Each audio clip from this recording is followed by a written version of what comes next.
Alright, yo, what's up, guys? It's me, Shadow. Real quick before the video starts, like usual, I'm gonna put the drum kits that I used up on the screen as well as the VSTs. You guys can pause the video real quick and look at it. Yeah, this video is the start of a 3-part series of my birthday weekend. I am turning 19 as of the day this video is posted, so yeah, I guess that's cool. I don't really like birthdays. I don't like getting old and aging. It's kind of lame. So, I mean, if you guys want to like leave a like or anything, I'd appreciate that. That would be nice. I'm gonna plug my Instagram too. That's like where I'm most active, where you can reach me most easily. And I will put my beat stars up on the screen too, because if you want to buy beats from me, that's where you can go. This beat, as well as every other beat that I make, goes up there. And yeah, guys, I hope you enjoyed the video. Have a good day or night. Peace.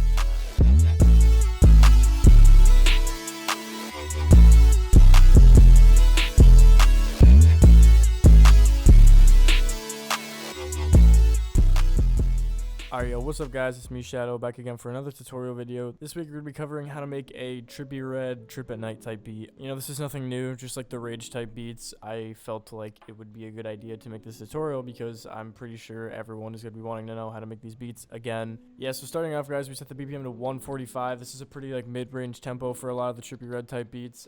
Just like a good solid tempo to choose if you want something like nothing too fast, nothing too slow. These are the sounds that we use for the beat. That's it. Those are literally all the drums. As for VSTs, everything I used was Serum, and every bank that I used was one of two banks. I either used Factual Guy's 10K Serum bank, or I used the Mr. Rage preset bank. I will leave both in the description. First sound is Basic Super Saw.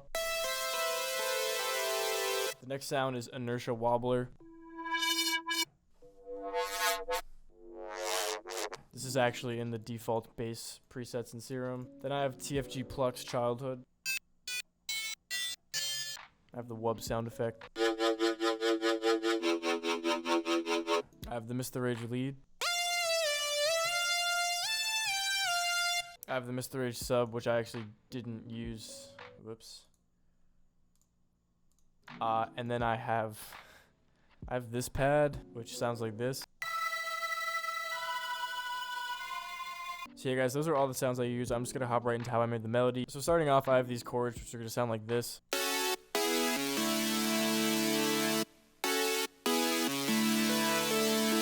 If you guys notice, these are pretty much identical chords to Space Time. I just pitched them down a couple semitones and I changed a couple notes around, but it's pretty much the core of Space Time because I'm not very good with chords and I don't usually make rage beats either, so I just decided I would take this chord progression and kind of embellish on it in my own way. And the way it sounds so bit crushed like it does on the actual song. Basically, I use the lo-fi preset on Destructor. I have one instance of it that looks like this. Then I have a parametric EQ where I take out all the low end, and then one more instance of the bit crusher that looks like this. So yeah, guys, that's basically what's going to make the chords sound like bit crushed like it does in the actual song. Next up, I have the lead, which is going to sound like this.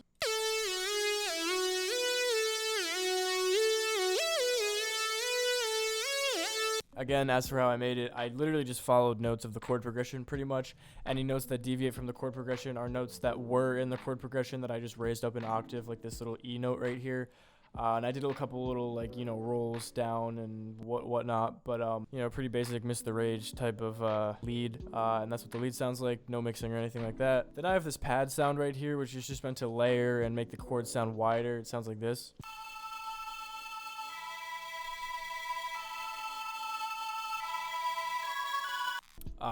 I mean, these are really simple notes, very repetitive, just follows the same notes of the chord progression again. Then I have this little accent pluck that sounds like this.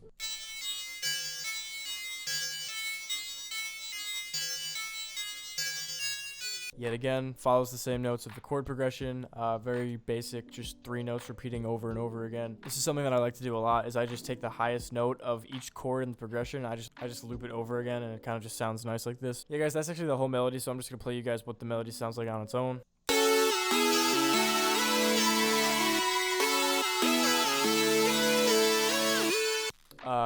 Yeah, I mean, pretty cool, I guess. So we're gonna move on to the drums, which are like brain dead easy. I mean, you don't get much simpler than this. I mean, I could have gone crazier for the drums, but I mean, that doesn't really happen on Trip at Night, so I didn't really see why I should have. Basically, this hi-hat pattern,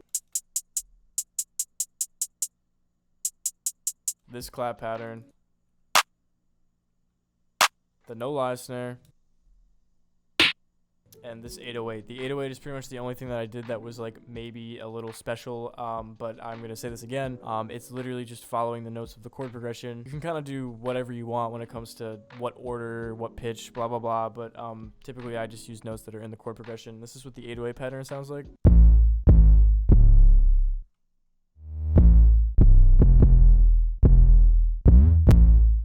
The only special things I did is I chopped this note before the next bar.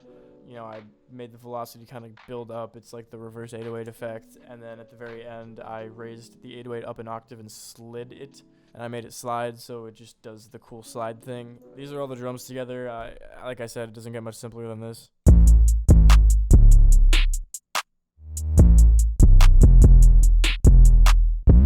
And yeah, guys, there you go. As for structuring, I just did a very quick 8-bar intro where the chords just play once and then it drops right into the hook. The hook is 16 bars. The last half of the hook brings in the like counter melody noises and all that.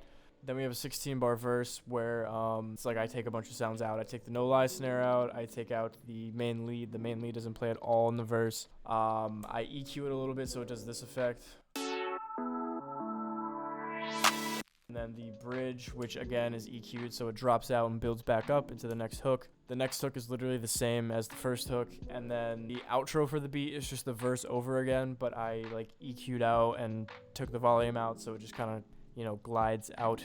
And yeah, guys, the only thing left is the master for the beat. The master, I do a free limiter where I boost the gain according to my beat. I don't do this for every beat, and when I do, it depends on what 808s you're using and stuff like that. Then I use a soft clipper. This is basically my master preset that I put on most of my beats to make my 808s really pop and like bang, you know, because that's what is good. And the very last thing I did is with the 808, I went in here and I EQ'd some of the low end up a bit more because I like when the 808s go boom, especially with rage beats. And yeah, guys, that's basically it. That's the whole tutorial. So I hope you guys enjoyed. If you did, leave a like. If you didn't, don't. Remember to hit the subscribe button. I try to post videos every week covering underground and up-and-coming artists. I know this time it's not because it's Trippie Red, but that's usually what I do.